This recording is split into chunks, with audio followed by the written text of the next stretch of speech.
इस चुनाव को लेकर जयराम ने जारी की प्रत्याशियों की पहली सूची। डुमरी से जयराम स्वयं है प्रत्याशी। आपको बता दें, झारखंडी भाषा खतियान संघर्ष समिति के अध्यक्ष जयराम महतो ने नई राजनीतिक पार्टी बनाई है। उनके पार्टी का नाम झारखंड लोकतांत्रिक क्रांतिकारी मोर्चा JLKM है। आज धनबाद के सर्किट हाउस में संवाददाता सम्मेलन में जयराम महतो ने आगामी विधानसभा चुनाव के JLKM से प्रत्याशियों की पहली सूची जारी कर दी है। 6 विधानसभा सीट डुमरी, जमुआ, राजमहल, तमाड़, सरायकेला और छतरपुर से प्रत्याशियों के नाम की घोषणा कर दी है। डुमरी से जयराम महतो स्वयं प्रत्याशी बने हैं। जयराम महतो ने बताया, अभी तक 69 सीट से उम्मीदवारी के लिए आवेदन मिले हैं। पार्टी का 69 सीट का चुनाव लड़ना तय है। इसके बाद भी अच्छे कैंडिडेट आते हैं तो उन्हें चुनाव में जरूर लड़ाएंगे। महिलाओं की ज़्यादा से ज़्यादा भागीदारी हो, यह पार्टी भी चाहती है। उन्होंने हमारी पार्टी उत्तरी छोटा नागपुर की सभी 25 सीटों पर चुनाव लड़ेगी, यह तय है। उन्होंने कहा कि टुंडी, गोमिया, बैरमो, बागमारा और मांडू भी उनकी पसंदीदा सीटों में से है। जयराम महतो ने कहा कि आचार संहिता से पहले पार्टी अपना घोषणा पत्र जारी कर देगी।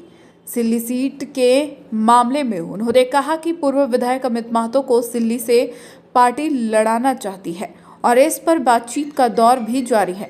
जयराम महतो ने यह स्पष्ट कर दिया कि हमारी पार्टी गठबंधन में नहीं जाकर अकेले चुनाव लड़ेगी। उन्होंने कहा कि विधानसभा के चुनाव राज्य के मुद्दे पर लड़े जाते हैं।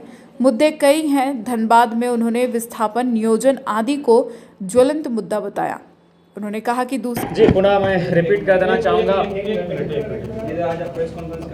जी, हमारे 6 प्रत्याशी पहली सूची जारी कर रहे हैं। कल रात ही पारसनाथ की तलहटी में संसदीय बोर्ड और स्क्रीनिंग कमेटी की बैठक बुलाई गई थी और उस बैठक की रायशुमारी और संसदीय बोर्ड के अनुमोदन के बाद हम लोगों ने 6 प्रत्याशी की सूची को जारी करने का निर्णय लिया, जिनमें पहला विधानसभा डुमरी है। डुमरी विधानसभा चुनाव जो गिरिडीह जिला के अंतर्गत आता है, वहाँ मैं स्वयं प्रत्याशी हूँ, जयराम कुमार महतो।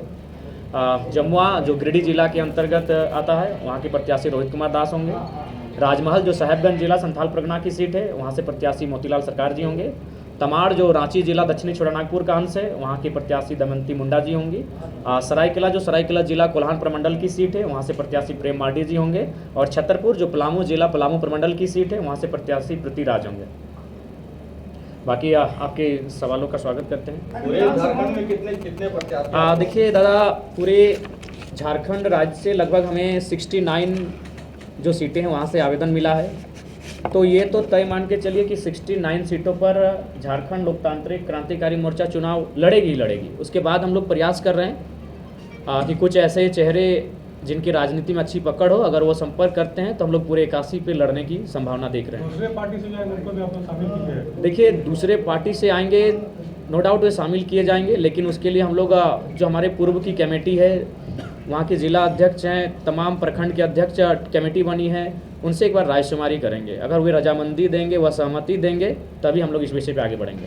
प्रमुख मुद्दे क्या अभी आप लोग के? देखिए, विधानसभा चुनाव राज्य के मुद्दों पे लड़े जाते हैं। लोकसभा का चुनाव पार हो चुका है। लोकसभा का चुनाव देश के मुद्दों पर था, लेकिन देश के मुद्दों के साथ मैंने राज्य के मुद्दों से पूरे देश को परिचय करवाया।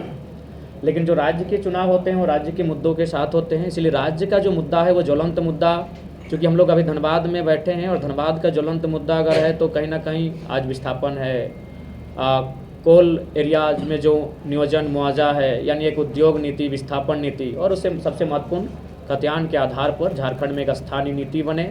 उस स्थानीय नीति के आधार पर एक मजबूत नियोजन नीति बने, ताकि इस राज्य के बनने का जो मकसद था उस मकसद को पूरा करने की दिशा में हम लोग बढ़ सकें। 60 से अधिक सीटों पर लड़ेंगे, केवल 6 सीटों का भी खुलासा करें। देखिए, चूँकि हम लोग नया संगठन है तो हम लोग चाहते हैं कि संगठन में आपसी मनमुटाव ना हो, संगठन के भीतर किसी प्रकार का द्वेष ना हो, इसीलिए हम लोग फाइनल टच देने से पहले बहुत मेहनत कर रहे हैं। अभी हमारी एक 11 सदस्यीय टीम कोल्हान प्रमंडल में जाके रायशुमारी कर रही है, रायशुमारी नहीं, वहाँ समन्वय स्थापित कर रही है।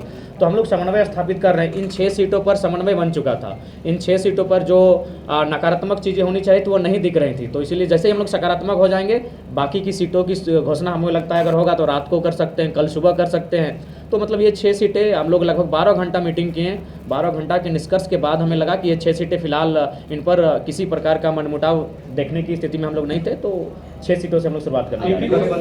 आप अकेले खाली डुमरी से लड़ेंगे कि और कहीं से भी लड़ेंगे? जी, हम और एक सीट से चुनाव लड़ेंगे और इसकी घोषणा तीसरे चौथे जब सूची जारी की जाएगी उस समय की जाएगी। फिर भी आपका चॉइस क्या है? देखिए, चॉइस की अगर बात करें तो टुंडी मेरा घर पड़ता है। गोमिया ने मुझे निर्णायक लीड दिया है गोमिया ने। उसके बाद बेरमो और मांडू भी मेरे चॉइस में आता है। तो उसके बाद अगर परिस्थितियां जैसी हो रही है, बागमारा में जिस दिन जो परिस्थितियां उस दिन उत्पन्न हुई, तो अगर बागमारा का समीकरण बनता है तो बागमारा को भी प्रीफर कर सकते हैं। जयराम जी, बोतल पटकने वाला सीन आपका बहुत चल रहा है, क्या कहेंगे उस पर? देखिए, मैं सबसे पहले मैं स्वीकार करता हूं कि एक युवा होने के नाते, एक स्टूडेंट होने के नाते कि इस प्रकार के व्यवहार को मैं भी समर्थन नहीं करता हूं। लेकिन उस व्यवहार के पीछे जो दर्द की दास्तां है, अत्याचार, शोषण और जुल्म की कहानी है, उस कहानी से अगर आप वाकिफ़ होंगे तो शायद मुझे लगता है कि वो व्यवहार परिस्थिति के हिसाब से कभी कभी हो जाता है। इंसान नहीं चाहता उस प्रकार का व्यवहार हो, लेकिन वो जो मामला है वहाँ 133 मजदूरों का मामला है। उन्हें ना मैंने वेतन तो छोड़ ही दीजिए, ये तय नहीं है कि वो जो मजदूर हैं वो किसके अंडर काम कर रहे हैं। ना BCCL जिम्मेवारी ले रही है, ना जो आउटसोर्सिंग कंपनियां हैं वो जिम्मेवारी ले रही है। यानी वो कह सकते हैं कि जिस प्रकार फिल्मों में हम लोग कहानी देखते थे, सुनते थे, वो हकीकत में बागमारा में दोहराई जा रही है। हाल ही में लोकसभा चुनाव पार हुआ है, उसमें आप लोग कहीं ना कहीं आप लोग हार महसूस होता है। अभी विधानसभा चुनाव भी नहीं, देखिए, लोकसभा का चुनाव परिणाम के दृष्टिकोण से बेशक शून्य रहा, लेकिन हमें अपने प्रदर्शन पर गर्व रहा। पूरे भारत देश में चर्चा का हम लोग विषय बने। बाकायदा जो नेशनल पार्टियां हैं उनके जहन में है, उनके दफ्तर में प्रतिदिन तो 1 घंटा जरूर जयराम महतो नाम का और झारखंड लोकतांत्रिक क्रांतिकारी मोर्चा का चर्चा होता है। तो वो लोकसभा के चुनाव की जो हार थी वो हार नहीं, हमारे लिए जीत का एक रास्ता था। किसी राष्ट्रीय पार्टी ने आपसे अलायंस करने का क्या संपर्क किया? जी, संपर्क अंदर खाने हुई थी कुछ पदाधिकारी। नहीं, नाम का खुलासा करना ठीक बात नहीं है। कौन पार्टी?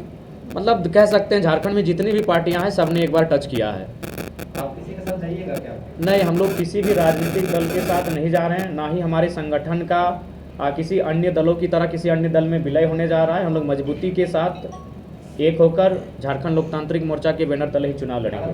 अंतिम आपको सरकार में अगर निर्णायक में रहते हैं कि आपकी जमीन के साथ जाकर सरकार बन सकती है, बीजेपी के साथ जाते हैं संपर्क? सबसे पहली बात, मैं तो झारखंड की जनता से बार बार अनुरोध कर रहा हूं कि इस बार 24 वर्षों से आपने सबको मौका दिया, एक बार हम लोग को पूर्ण बहुमत दें ताकि इस राज्य में निष्पक्ष होकर, निडर होकर हम लोग प्रभावी रूप से इस राज्य को चला सकें।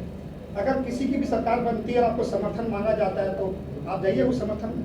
देखिए, ऐसी परिस्थितियां आएंगी तो पहले राज्य की जनता से रायशुमारी की जाएगी और नहीं तो फिर हम लोग ऑपोजिशन की भूमिका में बैठेंगे। धनबाद से कोई ऐसे कैंडिडेट 2 या 3 जो आप पे जो निर्णय लेना बाकी है वो देखिए, धनबाद से 5-6 प्रत्याशियों ने आवेदन दिया है और उनमें से चयन किया जाएगा। या तो अगर किसी पड़ोसी विधानसभा से अगर आवेदन आया है तो रायशुमारी करके उस प्रत्याशी को, लेकिन जिन्होंने आवेदन किया है मान के चलिए उन्हीं में से कोई प्रत्याशी होगा। देखिए, अगर दूसरे दलों के नेता मान के चले अगर आवेदन किए हैं तो सबसे पहले जो हमारे संगठन के पूर्व से जो जुड़े साथी हैं, अगर वह अपने मीटिंग करके इस बात की रजामंदी देते हैं तो ही हम लोग स्वीकार करेंगे, लेकिन अपने केडर्स को तोड़कर हम लोग किसी भी प्रकार से कोई प्रत्याशी को लॉन्च नहीं करेंगे। जी, हम लोग धनबाद की ही नहीं, उत्तरी छोटा नागपुर की सारी सीटों पे चुनाव लड़ेंगे। उत्तरी छोटा नागपुर 25 की 25 सीटों पे हम लोग चुनाव लड़ेंगे और बाकी जो प्रमंडल हैं वहाँ संगठन के हिसाब से, आवेदन के हिसाब से, लोगों के फीडबैक के हिसाब से हम लोग चुनाव लड़ेंगे। दूसरा लिस्ट कल भी हो सकता है, परसों भी हो सकता है। यानी अब हम लोग जब आगे इस दिशा में बढ़ चुके हैं तो रुकेंगे नहीं, हमें लगता है कल भी जारी हो सकता है। सूचना है कि सिंदरी और निरसा से JMM के लोग भी आपसे संपर्क में हैं। जी, आपकी सूचना सही है। चूँकि मीडिया चौथा स्तंभ यूं ही नहीं कही जाती है तो आपसे झूठ कह के कोई फायदा नहीं है। बिल्कुल आपकी सूचना सही है, लेकिन आप निश्चिंत रहें, हम लोग जो भी निर्णय लेंगे अपने केडर को तोड़ के, केडर को नाराज करके कोई भी निर्णय नहीं लेंगे। आज मीडिया का पूरा मीडिया कर रहा है, कुछ दिन पहले आप ही मीडिया पर पूरा की। नहीं, मीडिया पे नहीं था, वो सवाल पे मेरा एग्रेशन था। मीडिया का रोल भारत की आज़ादी में है, मीडिया का रोल झारखंड अलग राज्य में है। मेरा जो सवाल था उनका, उस सवाल का जो उत्तर था वो उत्तर था मेरा। बट एक्टिविटीज योर, तो आपका कुछ ऐसा था कि मतलब बोलिए। सवाल पे मैंने एकदम आक्रोशित टाइप का। जी, आक्रोशित होना स्वाभाविक है, होना स्वाभाविक इसलिए है, और मैं आपसे पुनः आग्रह करूंगा, चूंकि मेरा मानना है कि जो काम कार्यपालिका नहीं कर पाती है, जो कार्य विधायिका नहीं कर पाती, वो काम पत्रकारिता करती है। तो मैं आप तमाम, आपके साथ, धनबाद जिला के साथ पूरे राज्य की मीडिया हाउस से निवेदन करना चाहूँगा।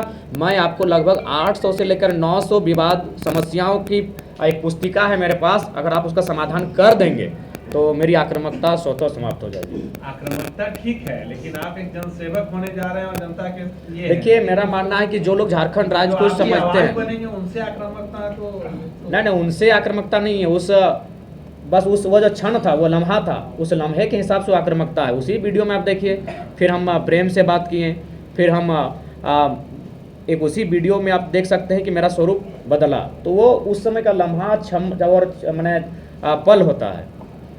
एक लेटर वायरल हो रहा है जिसमें रोहिंग्या और बांग्लादेशी को, देखिए, नेगेटिव इमेज से मुझे प्रभाव बिल्कुल भी नहीं पड़ता है, क्योंकि मैं आया हूं जिनके लिए वो शोषित वंचित लोग हैं। अब 1% लोग अगर नेगेटिव करेंगे तो मैं 1% लोगों के लिए पॉलिटिक्स में नहीं आया हूं। जिस दिन मैं जिन लोगों के लिए आवाज़ उठा रहा हूं, अगर उस भीड़ में नेगेटिव आया, आप जितने भी चैनल्स में मेरा वीडियो चला है, क्योंकि मैं कमेंट पढ़ने जाता नहीं हूँ, तो आप कमेंट को पढ़िए, हमें लगता है 95% लोग समर्थन में है। अब सवाल ये है, तो जब 95% लोगों को मेरा यही व्यवहार पसंद है, तो मुझे इसी व्यवहार में रहना है। आपका पार्टी का मैनिफेस्टो कब तक आ जाएगा? मैनिफेस्टो भी हम लोग आचार संहिता के ठीक सामने बाकायदा प्रेस कॉन्फ्रेंस के माध्यम से ही घोषणा करेंगे।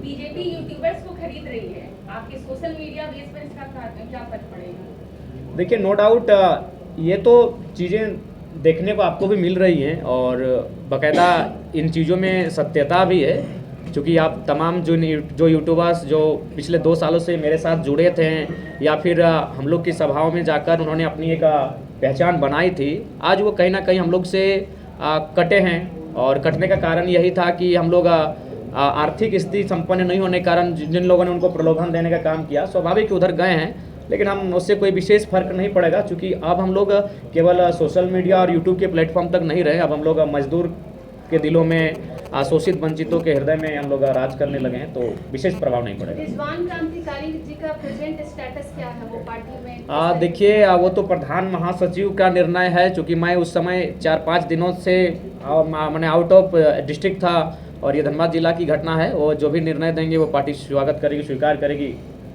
जांच कमेटी बनी थी उसमें? जी, जांच कमेटी ने अपना रिपोर्ट को प्रस्तुत कर दिया है, लेकिन चूंकि हमारा संगठन में नया संगठन होने के कारण काफ़ी कम लोग सक्रिय रह रहे हैं, तो इसलिए प्रधान महासचिव का दायित्व बहुत बड़ा है, इन्हें पूरा राज्य देखना पड़ता है हमारी गैर हाजिरी में। तो हमें लगता है कि बहुत जल्द उस विषय पर इनका स्टेटमेंट और जो भी अंतिम पुष्टि हो जाएगा। एक लेटर वायरल हो रहा है आपका? देखिए, हम लोग तो प्रयास करेंगे मैडम कि महिलाओं की संख्या ज़्यादा से ज़्यादा हो। आज ही देखिए, हमने 2 महिलाओं को साथ रखा, 6 में 2 महिलाएं हैं, लेकिन सवाल है आवेदन पर। अगर आवेदन ही नहीं आया हो तो उसमें हमने तो खुला आवेदन रखा था, ऐसा तो नहीं। और बिल्कुल हम लोग अगर पुरुष वहाँ हैं और उस अगर जगह पर महिलाएं हैं, तो हम लोगों ने महिलाओं को प्राथमिकता देने का कार्य किया है।